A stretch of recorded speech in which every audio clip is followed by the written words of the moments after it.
Jehoash reigns over Judah. In the 7th year of Jehu, Jehoash became king, and he reigned for 40 years in Jerusalem. And his mother's name was Zibiah of Beersheba.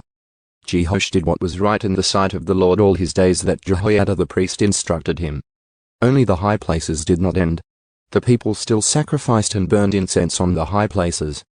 The temple to be repaired.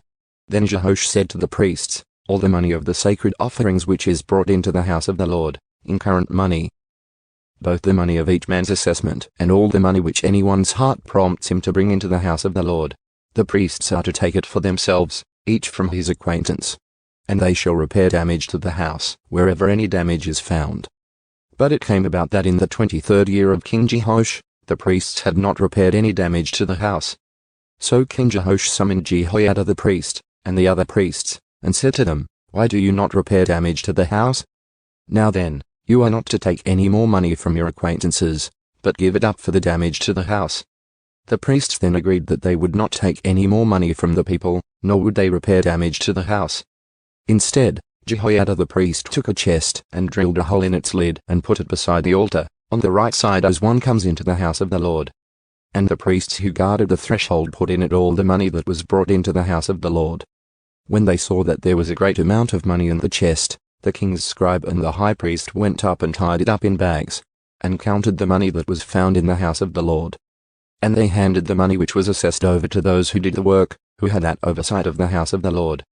And they paid it out to the carpenters and the builders who worked on the house of the Lord, and to the masons and the stone cutters, and for buying timber and cut stone to repair the damage to the house of the Lord, and for everything that was laid out for the house to repair it.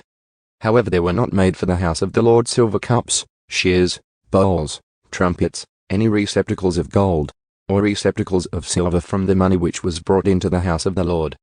For they gave that to those who did the work, and with it they repaired the house of the Lord. Moreover, they did not require an accounting from the men into whose hands they gave the money to pay to those who did the work, because they acted faithfully. The money from the guilt offerings and the money from the sin offerings was not brought into the house of the Lord. It belonged to the priests.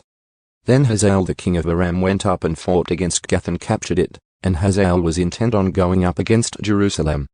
So Jehoash king of Judah took all the sacred offerings that Jehoshaphat, Jehoram, and Ahijah, his fathers, kings of Judah, had consecrated, and his own sacred offerings, and all the gold that was found among the treasuries of the house of the Lord and of the king's house, and sent them to Hazael king of Aram.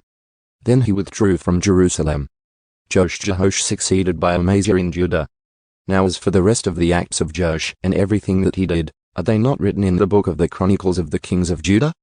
And his servants rose up and formed a conspiracy, and they struck and killed Joash at the house of Millo as he was going down to Silla. For Jozachar the son of Shemith and Jehzabad the son of Shomer, his servants, struck him and he died.